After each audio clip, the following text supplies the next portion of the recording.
In this unit, we will get familiar with the doping objects available in the chart solver to define the doping profile of our device.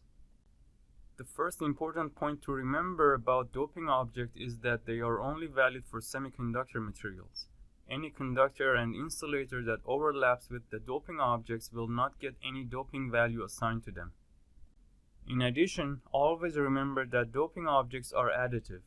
This means that in the areas where two or more doping objects overlap, the net doping is calculated as the sum of the doping values of all those doping objects. N and p-type doping values are considered to have opposite signs, so they subtract from each other. The most basic doping object available in a chart simulation is the constant doping, which allows the user to define a region with a constant doping value for the entire region and is most commonly used to define substrate or background doping. The geometry settings, which are similar for all doping objects, can be used to define the areas where the doping will be applied to.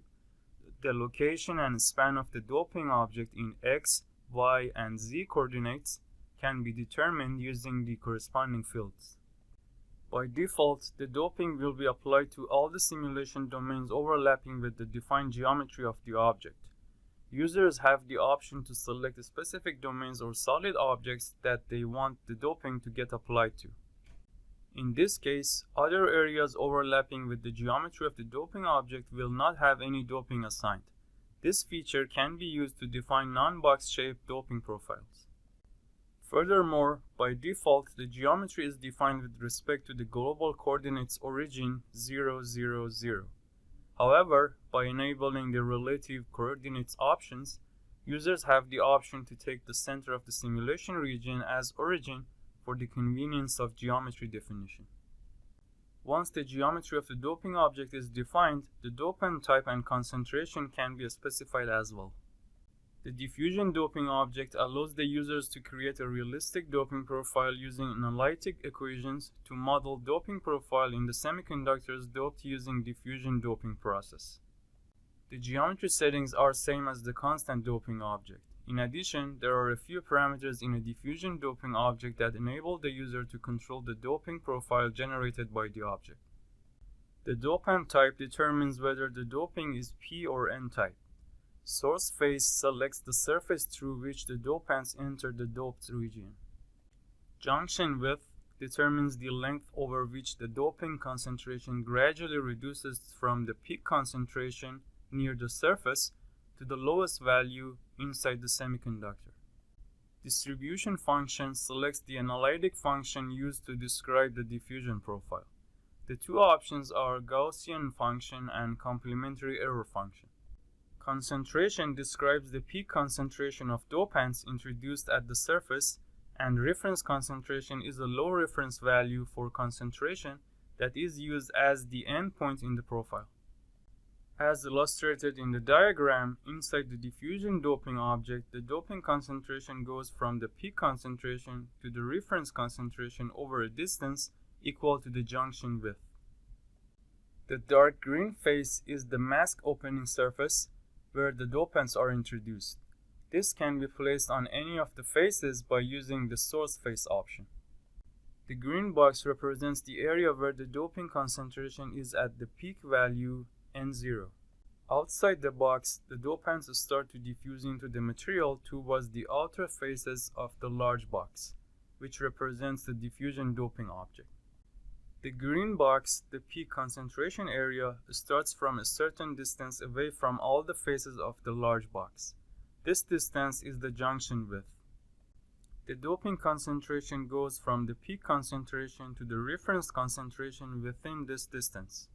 This diffusion profile is modeled using an analytic function, Gaussian or ERFC, complementary error function. The doping concentration at the faces of the large box or diffusion doping object are therefore equal to the reference concentration except for the surface where the dopants were introduced, the top surface here. Another doping object available is the implant doping object, which can model a doping profile created using an ion implantation process, which offers better control over doping profile than the diffusion process. The General tab contains parameters that enable the user to control the doping profile generated by the object.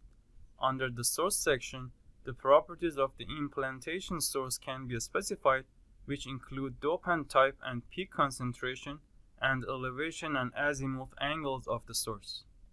A green arrow inside the layout editor will show the implantation orientation when the object is selected in partition volume mode. The implant distribution profile can also be specified in the same tab. There are two distribution functions available, which include Gaussian or Pearson 4 functions.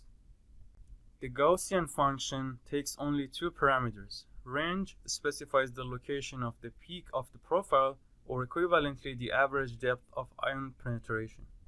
Straggle represents the standard deviation of the distribution and is a measure of the amount of variation in ion penetration depth, or equivalently the wideness of the profile. The Pearson 4 function, which is a more accurate representation of the ion implantation doping profile, takes two additional parameters. Skewness is a measure of the profile's tendency to lean forward or backward, and a profile with no skewness has a value of 0. Kurtosis describes the degree of flatness of the profile. A perfect Gaussian has a kurtosis of 3, and a larger value means the profile is more flat around its peak. Lateral scatter describes the standard deviation of the profile in lateral direction, which is used to model the ion penetration beyond the edges of implant mask. The distribution function for lateral scatter is always Gaussian. A preview of the doping profile with current settings is always shown in the same tab, and the plot range is automatically set by default, while the user has the option to choose any desired ranges for the plot. Under the Geometry tab, the shape and location of the implant mask in the simulation can be specified, and a preview of the location and shape of the mask is always displayed in the Layout editor when the object is selected in partition volume mode. The surface normal determines the axis normal to the surface of the implant mask to specify its orientation with respect to the structure. X, Y, and Z are used to select the location of the center of the mask. The list of vertices can be used to define the desired shape for the mask by specifying their location in the mask's plane. Like other doping objects, users have the option to select the specific domains or solid objects that they want the doping to get applied to.